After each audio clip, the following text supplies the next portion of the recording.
இவனுடைய தகப்பனார் என்ன சொல்றாரு அப்படின்னா, நீ சமைச்சிட்டு வா அப்படின்னு சொல்றாரு. அப்போ இந்த ஏசா பலசாலி மட்டும் இல்லை, அவன் வேட்டையாடுகிறவன் மட்டுமல்ல, அவன் திருமணம் ஆகிறதுக்கு எல்லா விஷயத்தையும் தெரிஞ்சவன் மட்டும் இல்லை, அவன் சமைக்கவும் தெரிஞ்சவன். ஆனால் இங்கே ஒரு பிள்ளை இருக்குது. இந்த பிள்ளை அம்மா சமைக்கும் போது கடுகு எடுத்துட்டு வானா கடுகு எடுத்துட்டு வரும், மிளகாய் எடுத்துட்டு வருவானா மிளகாய் எடுத்துட்டு வரும், அங்கே போய் அந்த கறியை கழுவிட்டு வானா கழுவிட்டு வரும். ஆனால் இந்த பிள்ளைக்கு என்ன செய்யாது சொல்லுங்க? இந்த பிள்ளை டெய்லி சமையலை பார்த்தாலும் இந்த பிள்ளைக்கு சமைக்க தெரியாது. ஆனா இப்ப டாஸ்க் என்ன அப்படின்னு சொன்னா, உங்க அப்பா ஆசீர்வதிக்கணும்னா உனக்கு என்ன தெரியணும்? சமைச்சு நீ கொண்டு போய் கொடுக்கணும், நீ ஆயத்தப்படுத்தி கொண்டு போய் கொடுக்கணும். ஆனா இந்த அம்மா இரண்டாவது இந்த தாயாருடைய ஒரு பெரிய பாசம் என்ன அப்படின்னு சொன்னா, எப்பா நீ ஒன்றும் பண்ண வேண்டாம், நீ ஓடி போய் 2 வெள்ளாட்டு குட்டிய என்ன பண்ண அப்படின்னா, நீ செலக்ட் பண்ணி கொண்டு வா.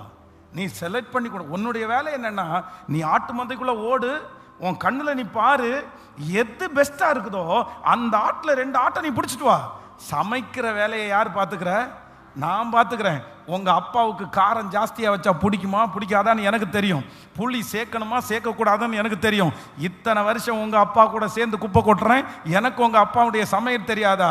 நான் பாரு இன்னைக்கு சமைச்சு கொடுக்குற சமையல்ல உங்க அப்பா மிரண்டு போய் உன்னை ஆசீர்வதிக்க போறாரு.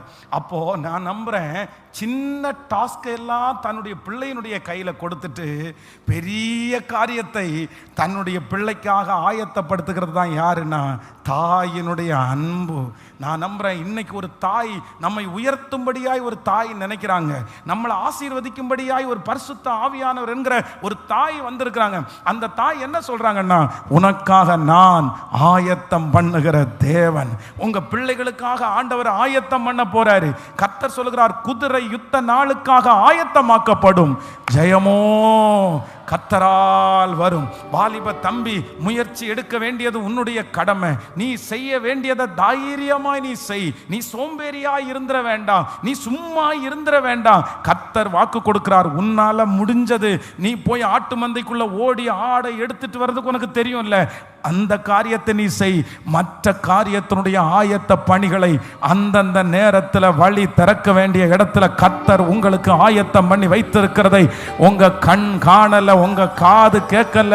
இத்தனை ஆண்டுகளாய் உழைத்து கொண்டிருக்கிற ஆண்டவருடைய பிள்ளையே, கர்த்தர் உனக்காக ஆயத்தம் பண்ணி கொண்டிருக்கிறார். கர்த்தர் ஆயத்தம் பண்ணி வைத்திருக்கிற அந்த மகிமையை நிச்சயமாய் காண்பீர்கள். ஹல்லேலூயா.